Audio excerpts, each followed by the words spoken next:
आपण माने जानिछंती जे विधानसभा आरंभ होगा परे राजधानी गांधी मार्ग रे हजार हजार संख्यार शिक्षक शिक्षयित्री मैंने आसी बसी अध्यापक मैंने भी आसी आज प्रथम थर आदर्श विद्यालय इतिहास रे 10 वर्ष पर आदर्श विद्यालय शिक्षक मैंने भी आसी विधानसभा सम्मुख में धारणा देते समस्ते ओडिशा सरकार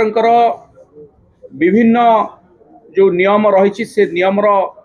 सुविधा पाऊना क्या सरकारी कर्मचारी मान्यता मिलनी कहार ग्रेड पे समस्या अच्छी ये सब प्रसंग में आज शून्य काल प्रसंग को उत्थापन करी विशेषकर जो प्राथमिक शिक्षक माने अच्छा प्राय 1.5 लाख प्राथमिक शिक्षक आम राज्य में शिक्षादान कर समस्या पूर्वर उठे आज पुनर्बार ये उठेली शीत काकर 4 दिन है से रास्ता पर पड़ रही जो शिक्षक माने होचंती आम समाज मेरुदंड जो माने आमर भविष्य पीढ़ी को तैयारी करुछंती तांको ये सरकार अणदेखा करुछंती से माने मात्र दुईटी दाबी करुछंती जे तांकर ग्रेड पे जो 2200 टंका अच्छी 4200 टंका करा जाऊ 22टी राज्य रे 4200 टंका अच्छी तेणु से माने गोटे सम्मानजनक भाव में बंचापी चाहूँगी दरमा जी वृद्धि करने कथा दाबी करुँच से माने ताकू मु समर्थन करुँची आम दल मध्य समर्थन करुँची एवं तांकर जो 6 वर्षर ठिका काल चाकरी काल रही से चाकरी काल को मध्य ठिका समयटी को चाकरी काल भितर इनक्लूड करा जाऊ ए दाबी से कर बाकी रहा आदर्श विद्यालय कथा आदर्श विद्यालय गोटे जुगान्तकारी पदक्षेप थिला आम सरकार समय रे नवीन बाबू 314टी ब्लॉक रे एवं आउ गोटे मिसेक 315टी आदर्श विद्यालय करथिले ओडिसा रे जहाँकि गरीब मेधावी ग्रामांचल पिला मानकु गोटे इंग्राजी माध्यम रे पढ़िबार सुযোগ देइतला एवं ताहा एते सफल होइतला जे आदर्श विद्यालय उत्तीर्ण होतवा छात्र छात्री माने सेंट्रल स्कूल सीबीएसई पैटर्न रो जो प्राइवेट स्कूल अछि सेमान सहित कम्पीट करथले प्रति वर्ष बहुत पिला मेडिकल इंजीनियरिंग एंट्रांस रे कृतकार्य होते ताकू मध्य गोटे प्रकार ये सरकार आसला परे आदर्श विद्यालय जो सिस्टम अच्छी जो व्यवस्थाटी अच्छी से व्यवस्थाटी को अणदेखा कर गोटे पैरालाइज करदेवाई षड्यंत्र होनी तो मो मन में प्रश्न आसूची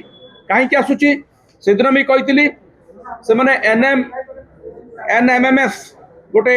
स्कॉलरशिप थिला से स्कॉलरशिप रु वंचित कर छात्र छात्री मानक परीक्षा देवाक दि जाऊ नहीं एवं स्पार्क गोटे प्रोग्राम करा जाउतला सुरभि बड़ी से सुरभि बड़ी से प्रोग्राम आदर्श विद्यालय छात्र छात्री मैंने करूना सबुठार बड़ कथा अधिकांश स्कूल रे शिक्षक नहांती प्रिंसिपल नहांती तार अपॉइंटमेंट करा जाऊ नहीं एवं आपण माने आउ गोटे बड़ असुविधा है आदर्श विद्यालय रे तांकर जो एम्प्लॉयमेंट बा एम्प्लॉई मैनेजमेंट सिस्टम थिला गोटे ईआरपी पोर्टल करा जायतिला ताहाकू जो माने मैनेज करथिले गोटे प्राइवेट संस्था सिलिकॉन टेक्नोलॉजी लिमिटेड जे कि एसआई नियुक्ति केलेंकर रे जांकर संपृक्ति अछि बोली ब्लैकलिस्टेड करा जायछि सी एबे भी तांकर ईआरपी पोर्टल टाको मैनेज करूचंती जहा ग्रहणीय नुहे तेणु से माने एचआरएमएस जो सरकारी पोर्टल अछि सेतिर अंतर्भुक्त होबा चाहउचंती जहा फल रे से माने गवर्नमेंट को फीडबैक दे परिबे कंप्लेन दे परिबे